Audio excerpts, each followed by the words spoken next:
بسم اللہ الرحمن الرحیم۔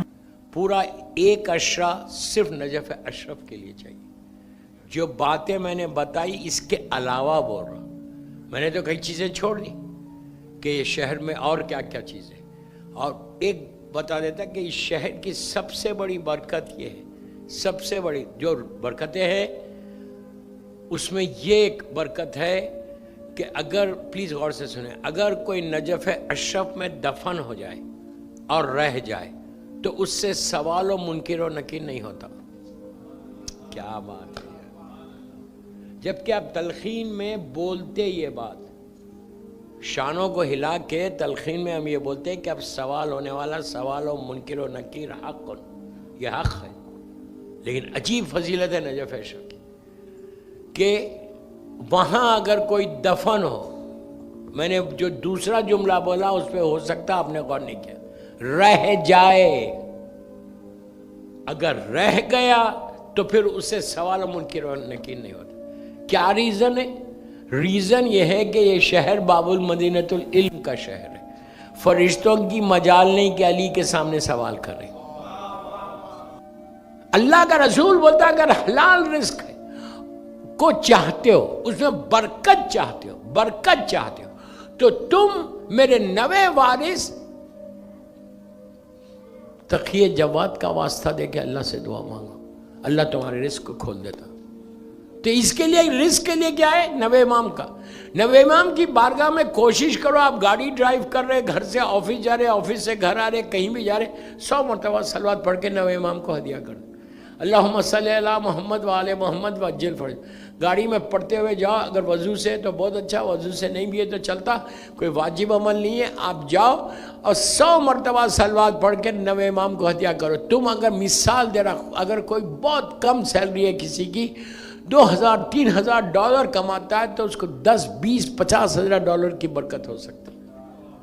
آپ بولیں گے برکت کیا ہے؟ میں بچوں کے لیے بول رہا، یوتھ کو بول رہا، واٹ از برکت؟ برکت اس کی بہترین مثال دعوت ذوالعشیرہ ہے۔ بہت آسانی سے سن رہے پیچھے والے یار۔ دعوت ذوالعشیرہ، فرسٹ دعوت، فرسٹ لنچ کافر و مشرکین کو جو دیا تھا اعلان رسالت کے لیے، اور ایک جانور، میں اپنی زبان میں بول رہا، ایک بکرا کٹا ہوگا، ایک گوٹ شیپ وہ کٹا ہوا، وہ کٹا یا اونٹ کٹا ہوگا، جو بھی ہے، اتنا اپنی لینگویج میں سمجھانے کے لیے بول رہا ہوں۔ ایک بال میں، بڑے بال میں خورمہ، گوشت کا خورمہ، عربی خورمہ، اور 10-12-20-25 روٹیاں، بریڈ روٹی، آپ سمجھتے، کپڑا پڑا ہوا ہے اس خورمے کے بال پہ، کپڑا پڑا ہوا ہے، اور 150 کے قریب، 150 کے قریب مکے کے ظالمین، ابو جہل، ابو لہب، عتبہ، ولید، خالد، ابو سفیان، یہ سارے کے سارے ظالم سردار، اور یہ لوگ کیسا کھانے والے؟ 2 ہاتھوں سے، ایک ہاتھ سے نہیں۔ ارے یار کیا سن لیا؟ نہیں، یہ 2 ہاتھوں سے کھانے والے۔ یہ آئے تھے ظالمین، سامنے ایک بال میں خورمہ، ایک بال میں روٹی۔ اب آپ یہ مت پوچھو مجلس کے بعد کیا خورمہ تھا یا کچھ اور تھا، میں صرف سمجھانے کے لیے بات کر رہا ہوں۔ برکت کیا ہے بتا؟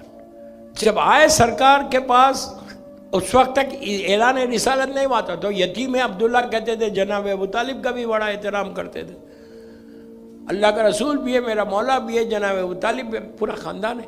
اور یہ لوگ آئے، آ کے بیٹھے، کھانا سامنے رکھا ہوا ہے، تو ابو جہل کا تاریخ کا جملہ ہے، ابو جہل نے کہا، ابو طالب اتنے لوگوں کو بلایا اور اتنا سا کھانا کس کے منہ میں جائے گا؟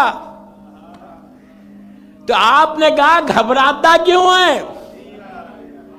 دوستو، جب کھانے کے لیے سرکار اٹھائے، جناب ابو طالب نے ان کافروں کو اٹھایا کہ چلو لیٹ صاحب تمہارا لنچ تیار ہے، تو اس سے پہلے سرکار سے کہا، اللہ کے رسول سے کہا، اس وقت تک یتیم عبداللہ ان کی نگاہ میں، ہماری نگاہ میں نہیں، ہماری نگاہ میں تو سردار انبیاء ہے۔ تو یتیم عبداللہ کا کہا بیٹا اٹھو، تو اللہ کے رسول کا یہ طریقہ تھا، اپنا ہاتھ لا کے روٹیوں پہ رکھا، اپنا ہاتھ خورمے کے اوپر رکھا اور اس کے بعد ابو طالب نے کہا اب کھاؤ. پورا مکہ کے جتنے آئے تھے ظالمین سب نے کھایا، جیسا تھا ویسی ہے. دیکھنا چاہتے ہو؟ کل ٹرائی کرو. حلال رزق ہوگا اور اس کے بعد دیکھو کہ اللہ برکت کیسے دیتا ہے. یہ برکت کا ہے. اور آخری زمانے، science of reappearance of امام، اس کے بعد اللہ کے رسول نے جبرائیل سے پوچھا تھا آخری لمحات میں کہ کیا تم آخری زمانے میں آؤ گے. 10 سوال ہے سرکار کے، 10 سوال، اور جبرائیل نے 10 سوال کے جواب دیے تھے. تو میرے ٹاپک سے ریلیٹڈ صرف ایک ہے کہ جبرائیل نے کہا تھا کہ سرکار آپ کے بعد دنیا سے برکت اٹھ جائے گی، میں برکت کو زمین سے لے کے چلا جاؤں گا اوپر. پھر برکت $1,00,000 بھی کماؤ گے تو 1 مہینے میں ختم ہو جائیں گے. اسی لیے کہا رزق حلال ہوگا، کبھی یہ پرابلم نہیں آئے گا. میں چھیڑتا نہیں. تو برکت کے لیے نوے امام کو روزانہ 1 سلوات کی تسبیح پڑھو. آپ بولیں گے سلوات سے برکت کیسے ہوگی؟ سلوات کیا ہے؟ پلیز میری طرف دیکھو، میں آخری حصے میں. سلوات کیا معنی کیا ہے؟ بسم اللہ الرحمن الرحیم، اللہم صلی علی محمد و آل محمد. سلوات کمپلیٹ ہو گئی آپ کی. وَعَجِّلْ فَرَجَهُمْ تو دعا ہے، اور یہ دعا اس وقت تک چلے گی جب تک ظہور نہیں. انشاءاللہ میرا مولا کا ظہور اب ہو جائے، کل ہو جائے، تو وہ وَعَجِّلْ فَرَجَهُمْ ختم ہو جائے گا. ایک آدمی بھی بولتا آمین. نہیں کرو، امام سے رشتے کو بناؤ. تم کو اندازہ نہیں ہے، تم ٹورنٹو میں گرو کرو گے. if you really want to grow in Toronto, بناؤ، چینج کرو، تھوڑا چینج کرو.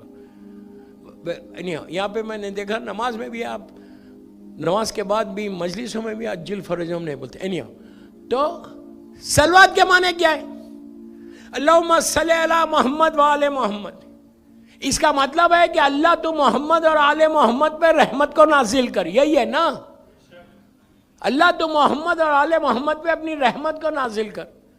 اب آپ مجھے یہ بولے، جیسے ابھی میں انٹر ہو رہا تھا روز ماشاءاللہ، تو کچھ لوگ ملے، کہا مولانا آپ کو سلامت رکھے، اللہ آپ کو خوش رکھے. میں بھی پلٹ کے دیکھا اور دیکھ کے کہا یہ بندہ میرے لیے دعا کر رہا. میں نے کہا اللہ آپ کو بھی سلامت رکھے.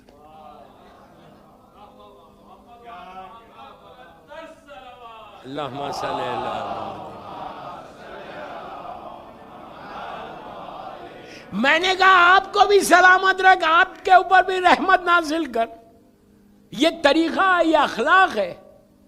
اگر وہ دعا دے رہا مجھے منہ پھیر لوں، وہ بولے گا یہ مولانا کو تو اخلاق ہی نہیں ہے. اور اہل بیت مرکز ہیں اخلاق کے. دوستو اگر تم 100 مرتبہ صلوات پڑھ کے تم یہ دعا کر رہے کہ پروردگار محمد اور آل محمد پہ تو اپنی رحمت کو نازل کر، اور اگر علی ایک دفعہ بول دے کہ اللہ اس پہ بھی،